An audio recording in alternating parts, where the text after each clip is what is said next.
جمهوریت رئیس غني د هغو ولایتونو له والیانو سره چې تر ډیره د کرونا وایرس له ګواښ سره مخ دي خبرې وکړې. د افغانستان د اسلامي جمهوریت جمهور رئیس محمد اشرف غني نن له غرمې مخکې د هرات، نیمروز، فراه، غور، بادغیس او هلمند له والیانو سره چې ولایتونه د ایران هیواد سره ګډ سرحد ته څیرمه پراته دي او د کرونا وایرس د خپرېدو له ګواښ سره مخ دي، د ویډیو کنفرانس له لارې خبرې وکړې. په پیل کې یادو ولایتونو والیانو د کرونا وایرس د خپرېدو د مخنیوي په اړه د خپلو تدابیرو او اقداماتو راپور جمهور رئیس غني ته وړاندې کړ.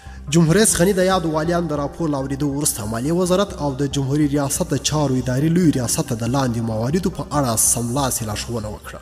اول، هرات ولایت ته د تخصیص شویو 400 میلیونه افغانۍ سربیره دي. فراه، غور، بادغیس ولایتونو ته 60 میلیونه، نیمروز او هلمند ولایتونو ته چې د کرونا وایرس د خپرېدو او ګواښ سره مخ دي او طبیعي پیښې هم پکې ګواښي 50 میلیونه افغانۍ له مرکز څخه واستول شوې.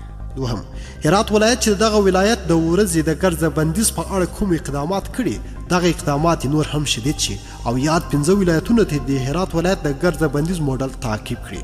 د هیواد جمهور رئیس همداراز د ملي امنیت صلاحکار ته لارښوونه وکړه چې د تورې غونډۍ هرات او اسلام کلا هرات لویو لارو امنیت په جدي توګه تامین کړي.